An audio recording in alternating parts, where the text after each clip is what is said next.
پڑھ رہے تھے۔ فجر اور عصر کی نماز کے اوقات میں سونے سے منع کرنے کے پیچھے بھی ایک بڑی وجہ ہے، اور وہ یہ کہ سائنس کہتی ہے کہ صبح سورج طلوع ہونے کے وقت اور شام کو غروب ہونے سے پہلے سونا نہیں چاہیے، کیونکہ صبح کے وقت زمین پر آکسیجن بہت زیادہ مقدار میں ہوتی ہے۔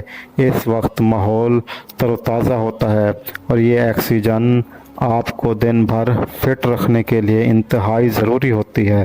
تو جو اس وقت سو جاتا ہے وہ اس تازہ آکسیجن سے محروم رہ جاتا ہے، اور عصر کے وقت زمین پر آکسیجن کی کمی ہو جاتی ہے۔ تو اگر کوئی سو جاتا ہے تو اسے آکسیجن کی کم مقدار ہی مل پاتی ہے، جس کی وجہ سے جب وہ جاگتا ہے تو اس کے سر میں درد اور طبیعت میں بوجھل پن محسوس ہوتا ہے۔ یہی بڑی وجہ ہے کہ دین اسلام میں ان دونوں اوقات میں سونے سے منع فرمایا گیا ہے۔ رسول کریم صلی اللہ علیہ وآلہ وسلم نے فرمایا، طلوع شمس سے پہلے اور غروب شمس سے پہلے نماز ادا کرنے والا جہنم میں ہرگز داخل نہیں ہوگا۔ نماز فجر کے بارے میں ایسے بے شمار فضائل اور بھی جن کو ہم نہیں جان سکتے، اگر انسان ان کو جان لے تو کبھی کوتاہی نہ کرے۔ رسول کریم صلی اللہ علیہ وآلہ وسلم کا فرمان، اگر وہ لوگ عشاء اور فجر کی فضیلت کے بارے میں جان لیں تو وہ بضرور ان نمازوں میں حاضر ہوں، چاہے انہیں خود گھسیٹتے ہوئے آنا پڑے۔ اب آپ خود اندازہ کیجئے کہ ایک طرف ان دونوں نمازوں کی اتنی فضیلت اور اہمیت ہے، اور دوسری طرف ان کی ادائیگی میں کتنا سستی اور لاپرواہی برتی جا رہی ہے۔ بے نمازی کا انجام اور اس کو عذاب۔ حضور صلی اللہ علیہ وآلہ وسلم معراج کی رات گئے تو وہاں مختلف لوگوں کو مختلف عذابوں میں مبتلا دیکھا۔ کسی کا منہ چیرا جا رہا تھا، کسی نے زبان لوہے کی کینچیوں سے کاٹی جا رہی تھی، کسی کے اوپر کھولتا ہوا پانی ڈالا جا رہا تھا، کوئی سڑا ہوا گوشت کھا رہا تھا، کسی کے جسم میں لوہے کی میخیں پھونکی جا رہی تھی۔ ایک قوم کو حضور صلی اللہ علیہ وآلہ وسلم نے دیکھا جس کا سر پتھر سے کچلا جا رہا تھا، پتھر آنے تک دوبارہ صحیح ہو جاتا اور پھر کچلا جاتا۔ حضرت جبرائیل امین سے آپ صلی اللہ علیہ وآلہ وسلم نے فرمایا، یہ کون لوگ ہیں؟ کہا، یہ وہ بد نصیب لوگ ہیں جو 5 وقت کی نماز نہیں پڑھا کرتے تھے۔ یہ تھوڑی سی زندگی ہے، زیادہ سے زیادہ کوئی 70 یا 80 سال بسر کر لے گا یا 100 سال بسر کر لے گا، پتہ نہیں ہے کہ کل ہمارا آنے والا کہاں ہے۔ کتنا غافل اور بد نصیب ہے وہ شخص جسے سجدہ نصیب نہیں۔ حضور صلی اللہ علیہ وآلہ وسلم نے فرمایا، نماز چھوڑنا تو بہت بری بات ہے، لیکن جو شخص نماز پڑھتا ہے مگر جماعت کے ساتھ نہیں پڑھتا، فرمایا جی چاہتا ہے کہ اپنی جگہ کسی اور کو کھڑا کروں اور جوانوں کا ایک گروہ ساتھ لے کر ان کے گھروں کو جلا دوں جو مسجد میں آ کر نماز نہیں پڑھتے۔ رحمت العالمین نبی صلی اللہ علیہ وآلہ وسلم فرما رہے ہیں، ان کے گھروں کو آگ لگا دو۔ اتنا غصہ ہے ان لوگوں پر جو مسجد میں آ کر نماز نہیں پڑھتے اور جو پڑھتے ہی نہیں۔ اس دور میں کوئی مومن تھا ہی نہیں جو نماز نہ پڑھتا ہو۔ نماز تو نماز رہی، آج ہم میں سے اکثر افراد کو جمعہ بھی نصیب نہیں ہوتا۔ حضرت ابن جبر رحمۃ اللہ علیہ نے ایک روایت نقل کی، جو شخص نماز ترک کرتا ہے اسے دنیا میں بھی بہت ساری رسوائیاں دیکھنی پڑتی ہیں۔ فرمایا، اس دنیا میں اس کی سزائیں یہ ہیں کہ اس کی عمر سے برکت اٹھا لی جاتی ہے، اس کے چہرے سے صالحین کا نور ختم کر دیا جاتا ہے۔ اللہ تعالی ہم سب کو 5 وقت کی نماز پڑھنے کی توفیق عطا فرمائے۔ اور ہمارا خاتمہ بالخیر فرمائے، آمین۔ ناظرین، کومنٹس باکس میں اللہ تعالیٰ کے 99 ناموں میں سے ایک نام ضرور ٹائپ کریں۔ اگر آپ کو یہ ویڈیو اچھی لگی ہو تو ضرور اسے لائک کریں، سبسکرائب کریں، اپنے دوستوں رشتہ داروں کے ساتھ ثواب کی نیت سے ضرور شیئر کریں۔ اللہ تعالی ہم سب کا حامی و ناصر ہو، مجھے بھی اپنی دعاؤں میں یاد رکھے گا۔ اللہ حافظ، جزاک اللہ۔